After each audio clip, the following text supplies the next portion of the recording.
Naglalaban na nga ako sa mga oras na yan, mami. Kahit sobrang pagod ka na, ay kailangan mo dapat tapusin ang gawain. Sa mga oras na yan, ay pagod na ako. Pero laban lang sa buhay, mami. Sa sobrang hirap ng buhay, ay kailangan maging matatag ka. Hindi sa lahat ng oras ay may tutulong sa'yo. Sa panahon ngayon ay kailangan mong matuto na kahit mahirap ka, ay kailangan dapat makita nilang hindi ka nahihirapan. Dahil kapag nakita nilang nahihirapan ka, pagtatawanan ka lang nila kasi yan ang pinili mong buhay.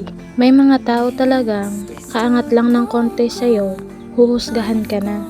Makahawak lang ng konting pera, may ipagmamayabang na. Kaya sa panahon ngayon, kailangan mong magsikap. Hindi lahat ng kamag-anak mo ay tutulungan ka. Financially, mentally, especially emotionally. At kung tutulungan ka man nila, may masasabi at masasabi din sila sa iyo.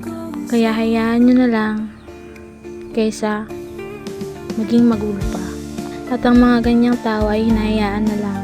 Pinapasa Diyos mo na lang ang lahat ng mga problemang binibigay sa iyo. Minamaliit ka nila, may nasasabi silang hindi maganda. Okay lang.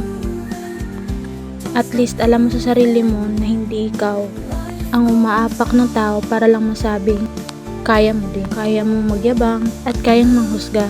Minsan, mas gusto nating mapag-isa dahil kapag mag-isa ka lang, hindi mo maririnig yung sasabihin nila. Pangungutya, pagpapababa ng pagkatao.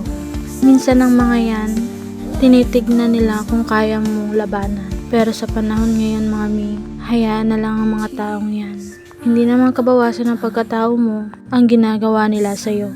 Minsan, kapag tinulungan mo na, nagiging masama ka pa rin sa paningin nila. Ayos lang yun, mami. Ang importante, bukal sa puso mo ang pagtulong mo sa kanila. May masabi man sila o wala, hayaan mo na lang. Ang importante, nakatulong ka sa kanila. Di man nila makita yung pagpapahalaga mo sa kanila. Ang importante ay napakita at naparamdam mo sa kanila. At kung hindi nila maramdaman yun, nasa kanila ang problema. At ipasa Diyos mo na lang ang lahat.